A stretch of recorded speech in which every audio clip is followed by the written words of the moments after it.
Hello, fabulous entrepreneur. It's Tash Corbin here, and welcome to another episode of the Heart-Centered Business Podcast. This is episode number 326, which means you can find the relevant links and show notes for the episode over at tashcorbin.com/326. Now, this is an amazing episode. I've got an interview for you today with Michelle from Aussie Biz Chic. But before we dive into this one, I just want to let you know that when we first recorded, the end of the recording, not when we were live, but on the recording, it turned into robot speak and it was really hard to understand. So rather than subject your poor ears to trying to work out what it was that we were saying, we ended up jumping back on together and re-recording the end of the episode. So if your eagle eyes notice a little change in the tone, or if you're watching on the video and you see our little quick wardrobe change, that is why we needed to jump back in and do the second half of the recording a little later. Michelle and I talk about subscription models for your business. So if you've been thinking about running a membership or you've already got one and really want to maximize its effectiveness, or like Michelle, you've thought about having a subscription box model service for your business, this is going to be super juicy. So let's dive in. I'm Tash Corbin, and this is the Heart-Centered Business Podcast. Hello, everyone. Welcome to another Spotlight Series episode in the Heart-Centered Business Podcast. I'm joined today by Michelle Smith. Michelle is the creator of Aussie Biz Chic, which is a subscription box service for online entrepreneurs and business owners. We'll talk a little bit more about that, but I asked Michelle to come on the podcast today because she has an amazing, very out there, different business model compared to most of us. And she is a whiz when it comes to both paid and organic video traffic. So we're going to talk about those two things in particular. Welcome, Michelle. Hi, Tash. Thank you so much for having me. That was a very lovely intro. Thank you. Nice. Well, I stumbled across your subscription boxes a few months ago and instantly I signed up. Stationery to my door every month. Thanks very much. I'm in, as well as business books.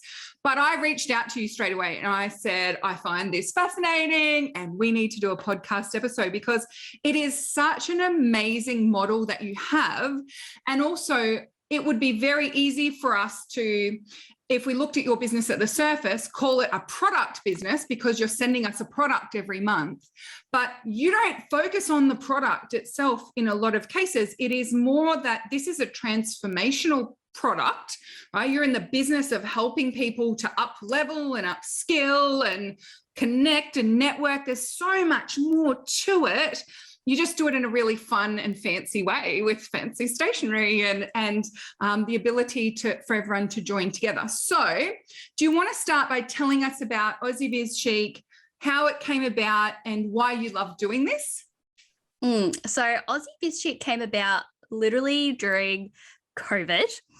And I came across an article. So I actually started with the business model first because I liked the idea of a recurring revenue model. Yeah. And I also found that subscription boxes were huge overseas. So if you look in the US and the UK, there is a subscription box for every single niche out there. But in Australia, it's very up and coming and I haven't seen a lot of them. So it was just a no-brainer for me to get on it. And I just always thought, what do I like to receive? And I love to read books. I love business books, self-development books. I feel like they're such a great read to get me motivated for such a good cost too, like a book is great. And also to make it more fun, I love stationery.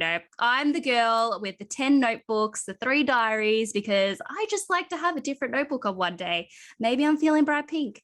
Maybe I'm feeling a blue. So, I like to change it up. And so that's kind of where the idea came about. And when I entered the female entrepreneur space, I was like, this is my community because I think that space, we're just all so, pump each other up. It's just a great community. And I wanted to kind of create something that was fun, but also provided value in terms of upskilling. Because what do all of us want to do? We want to upskill, we want to grow our business, right? Yeah. So that was kind of the reason why I started Aussie Biz Chic.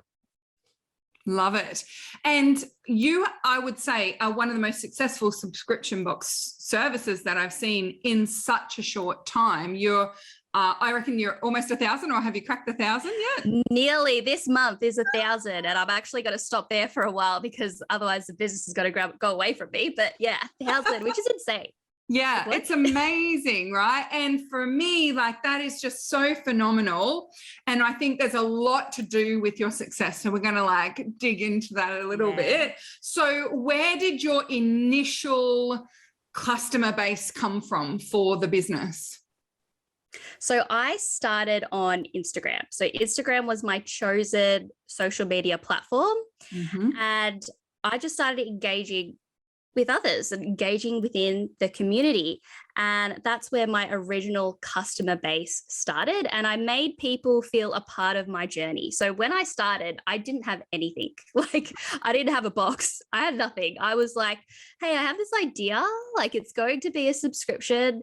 You know, join me on this journey. So I took people through that journey through Instagram. And I felt like at least my founding members, you know, felt a part of that journey and felt like I'm a part of this journey with this person. Yeah. Let's join the club and see what it's all about. So yeah, definitely Instagram. And then I started to expand later by using paid advertising, going on podcasts like this one, right? And doing TikTok. So that's another channel I'm trying to build right now. So definitely at the start though, I chose one. Yeah. And that was Instagram. Yeah, I love that.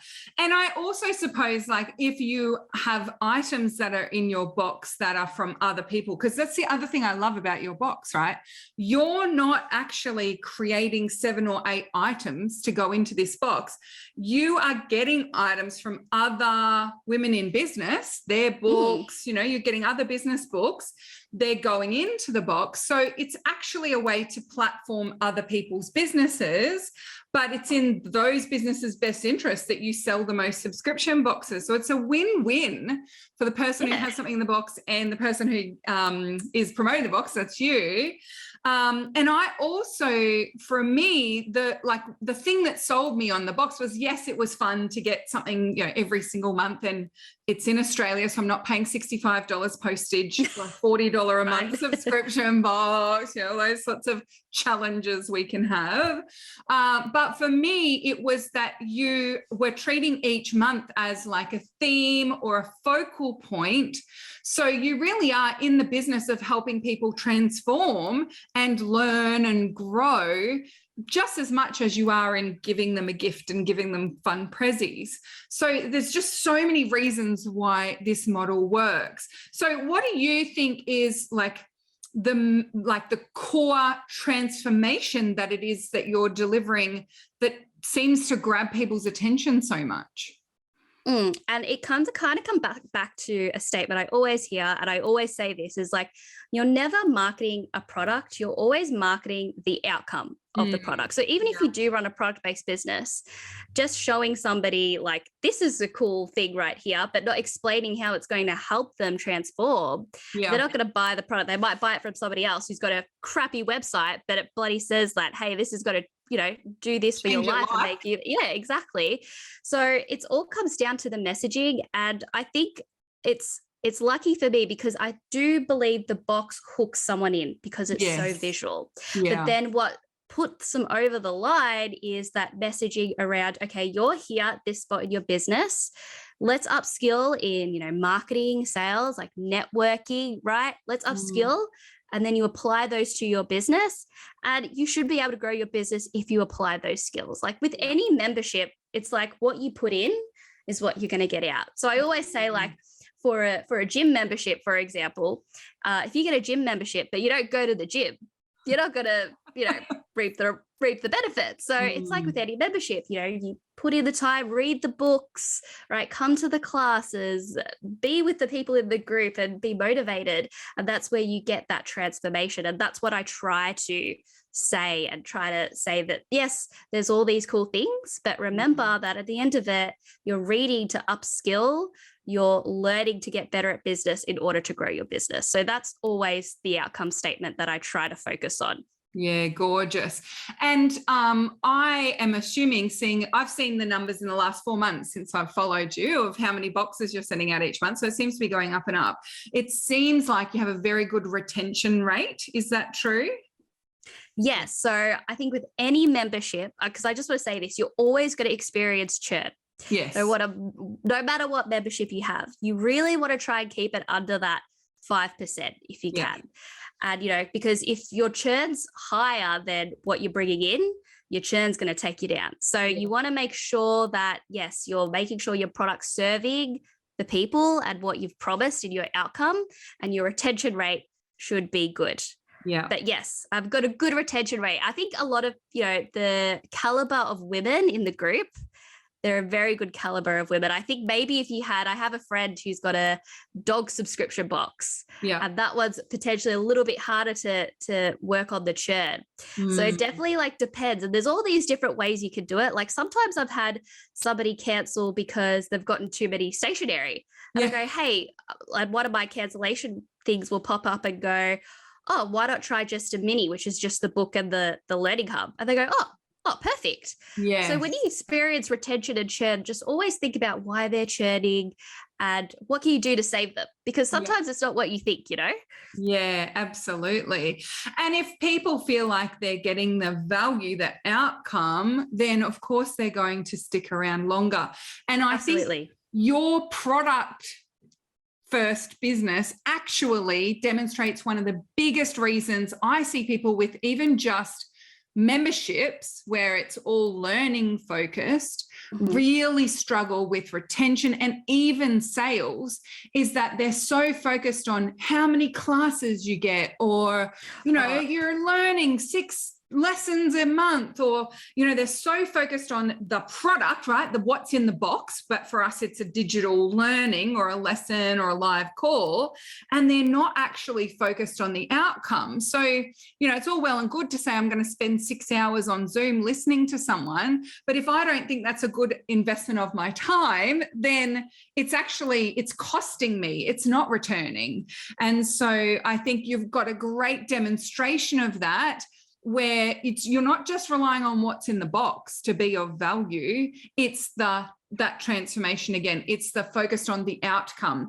And I think given that your business is product first, it would be easy for people to assume, well, the pretty goodies in the box are what keep people around. But we can all go to Officeworks, we can all go buy a book. Yes.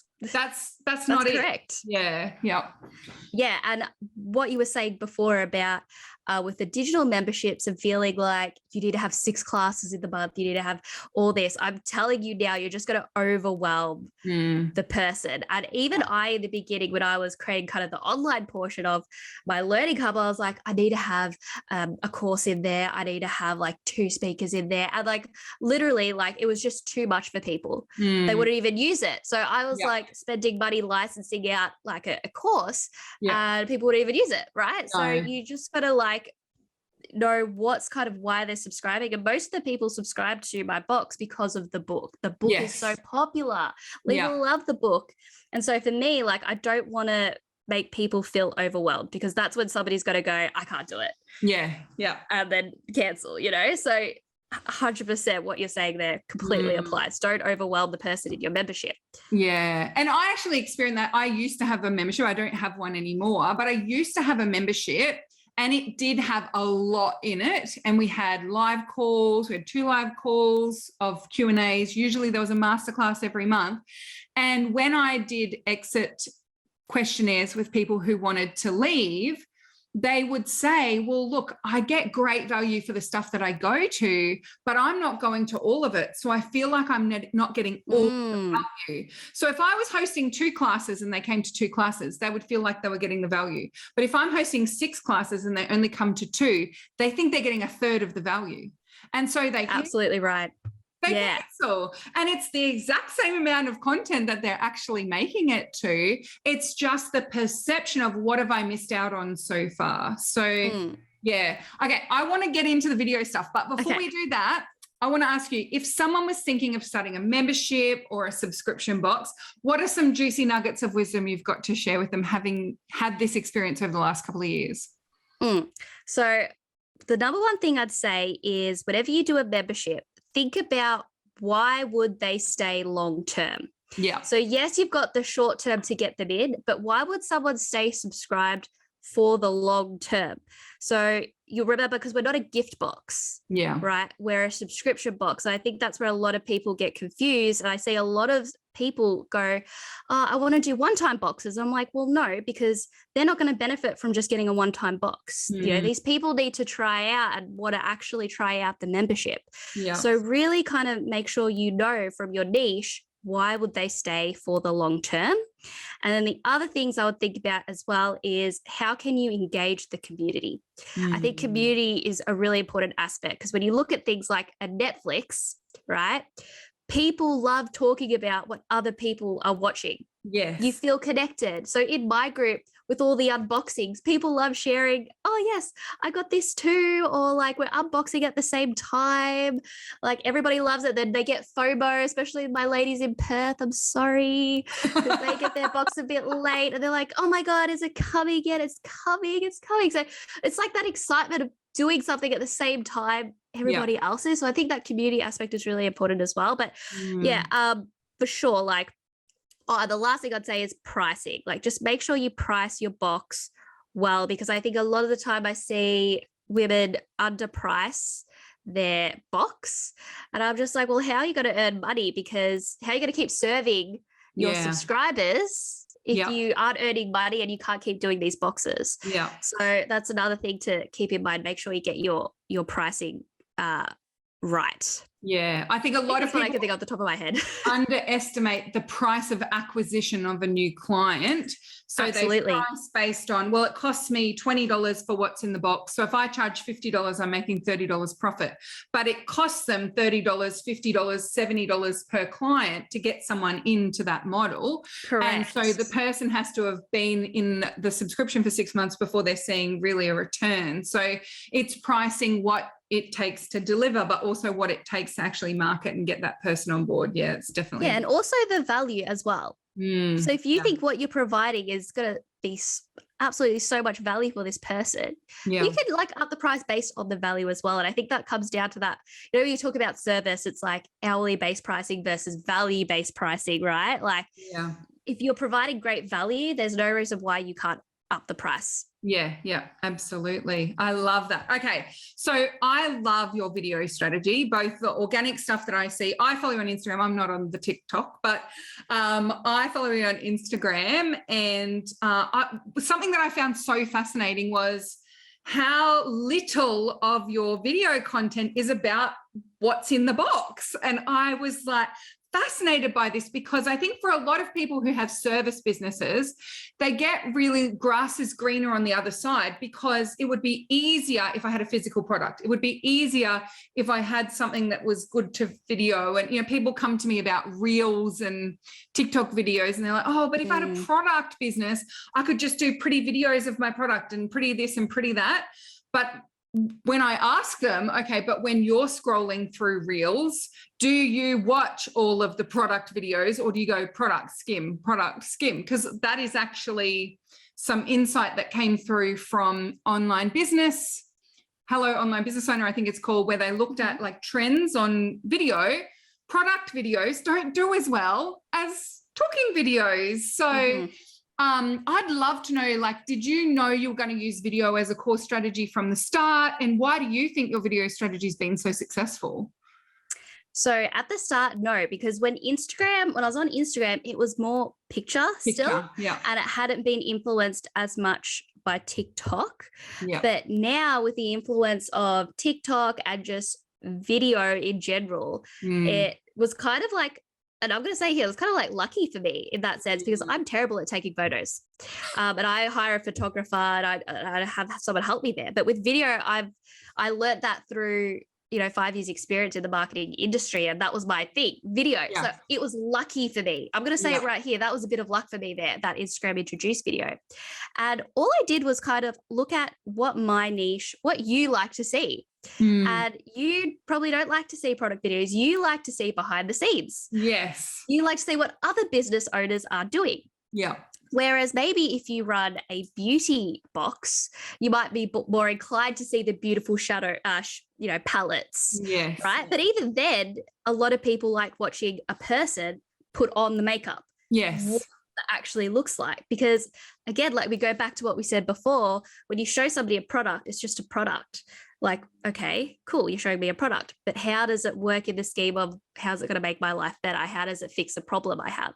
So absolutely. And I think I'm really lucky with this niche that you guys love the behind the scenes and motivational and inspiring, because that's what I like to see. So I love to see that. And I love to see how-tos and tips and tricks. So again, I think it all comes back to your niche and what they like to see pop up on their Instagram or on their TikTok or on their Facebook. And for me, like what I try to do is I test out things organically on video. And if I find it does really well organically, I'll put that to an ad and see how that goes as an ad. And I can tell you now that one of the best videos I ever had, I call it the intro video. And I go like, hi, my name is Michelle. I run a subscription box business in Australia. So I'm giving the behind the scenes, but I'm subtly selling my box. And I've used that video as an ad for like 2 years now. And it never runs out of steam. It's just been amazing. I could almost say that video off by heart because it pops up in my stories. All the time, right? It pops up all the time as the ad in my stories. And I could say, and I don't stop. I'm like, I've seen it before, but I don't stop looking at it because you with all those boxes behind you and, it's a fascinating video. And if I saw it organically, I would watch it and it feels organic. So it comes up as an ad. And I think part of the reason I don't skim past it is because I forget it's an ad. Because it's exactly. And I think another big thing for me that stands out about your video strategy is how you-centric it is, how you-forward it is. And so therefore, we as online business owners who are your ideal clients see another online business owner. So we are connecting person to person. Yeah. And you even see that with a lot of other businesses now that aren't necessarily targeting small business owners. But if you look at Ben Francis from Gymshark, so Gymshark is a massive fitness industry, but he's come out now and he's showing his behind the scenes because I think what we're seeing in this market is people want to know who's running the business because it adds trust. We don't want just a corporate kind of like, who is this, and Dave from the Woody, right? He is coming out now. He's doing more tips and everything. And, like Woody, Dave, that's trustworthy. I definitely want to buy Woody. I like that guy, So we need to kind of not be afraid to you don't have to be the face of your business, right? You can always use influencers, but I do think an About Me page where you explain your vision, your passion, I think it's going to make you stand out versus with those with nothing, right? That it's just a face. You're like, where did that come from? Who's running that business, So, yeah. And there are businesses, because I also do tend to favour working with women businesses or buying from Aboriginal Torres Strait Islander business owners, right? I like to know where my money's going, especially if I'm buying from a small business. And there are so many times where I go to the Facebook page, I go to the About page, and it all says we this, we that, we this, we that. And I'm like, all the we's, I don't know who one of you are. So that it's really hard to connect and know exactly who is running this business. If it's some crusty old white dude, I'm sorry, it's not really that interesting. And you know what? Sometimes it is. I know, like I found this other, brand. It was a beauty brand, but it was run by a guy, but it was for female. It was really interesting. I was like, oh, that's interesting. So sometimes some people create brands because they know it can sell. Yes. So there might not be necessarily a story and a passion behind it. So that's something definitely to keep in mind. For sure.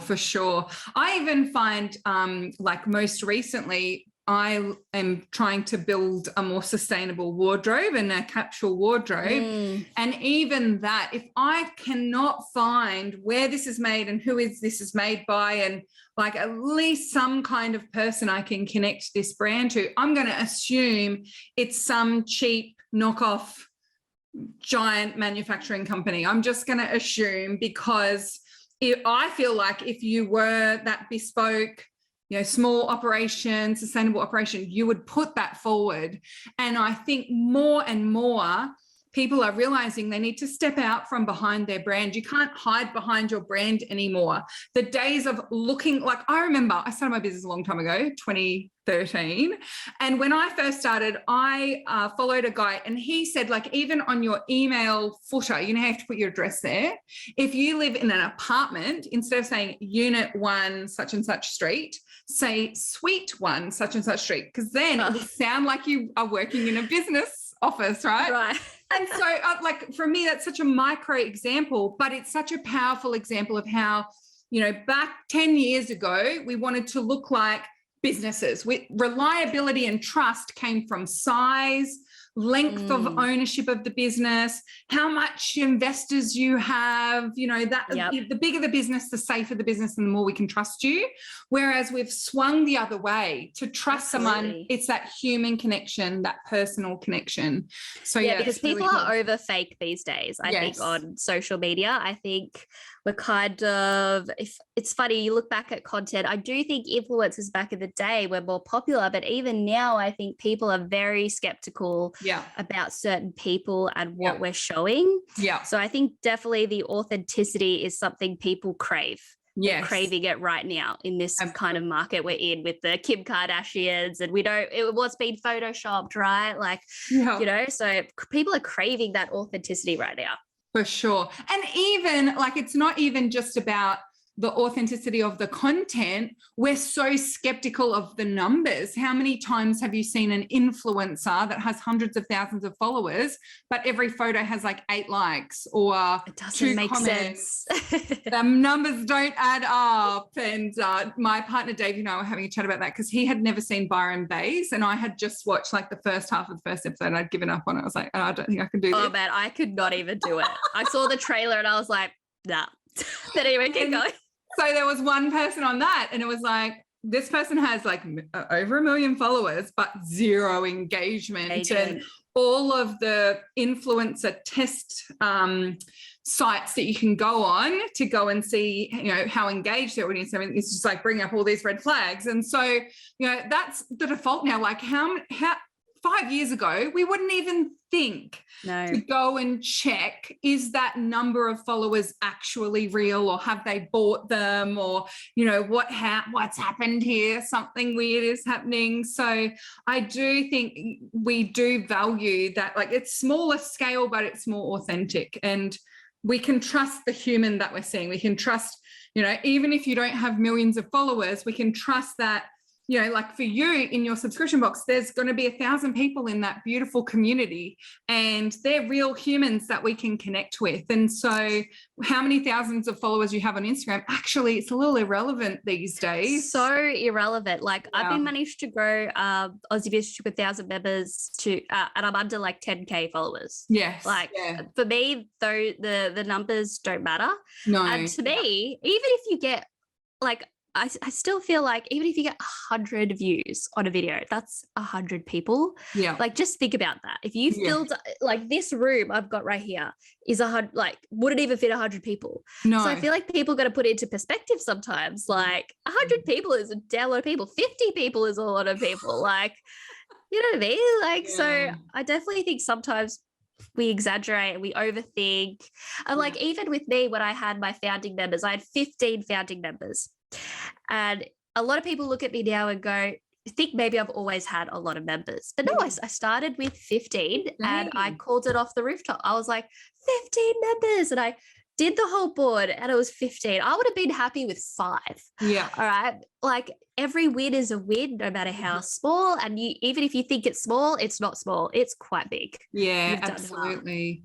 And that 15 basically paid you to grow your business. They paid you to find them some more people to network with and some people to hang out with. And it's created. It always just goes bigger. You just got to be patient. So heading back to video, if people wanted to bring that forward in their Instagram strategy, what would your advice for them be? Yeah, my biggest advice is you don't always have to copy what everybody else is doing and doing the trending audios or lip syncing or dancing or the pointing. What you just have to do is be authentic to yourself and what you're most comfortable doing, and really kind of do content, video content, that answers your potential customers' problems, right? What can your product do for them? And, what advice do you have for them that's within their niche? Like if you look at my Instagram, I barely do like crazy transitions. I'm more of a storyteller kind of person. That's kind of my style of video content because that's what I'm most comfortable doing and what I can edit. I don't really have time to change clothes halfway through and do all that stuff. So you can call me a bit of a lazy video entrepreneur there, but you don't have to be crazy. Be unique to you because you don't want to look the same as everybody else. And, I did have one video go viral. It was like I'm going to work and I had my boyfriend in it and we just went to the desk. It was like a funny thing, but I didn't get any sales from that, right? No, like it doesn't say anything about me and my business. That's kind of, I only do that for like awareness at the start of my, monthly cycle, but then I will always prioritize being really specific to what my niche wants, what I'm selling, because if you do all these lipstick things and don't talk about what you're selling, how are people going to know, what you have to offer? Yeah. And we've seen that in our own community as well. All these people who've had a reel go viral on TikTok or on Instagram, but it's them lip syncing to someone else's words. And so it got a lot of eyeballs, but those eyeballs weren't qualified potential customers. They learned nothing about the business. So, we've even had people who've had reels that get 100,000 views and they get like 12 new followers. Yeah. And no sales. And so I love what you said about just being really authentic and being yourself.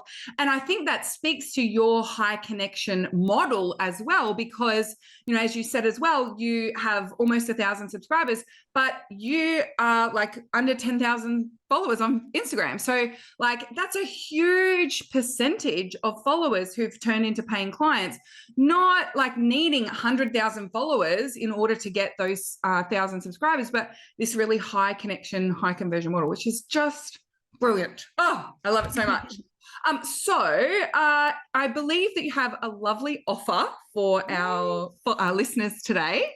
Yes. So to all the amazing Tash listeners, I just want to say thank you, Tash, for bringing me on here. But if you would like to join Aussie Biz Chic, we're doing a little special offer. So 50% off your first box on a 6 or 12-month plan. And, at the moment we're doing 25% off, but for Tash's amazing audience, 50% off with Tash 50. Oh my goodness.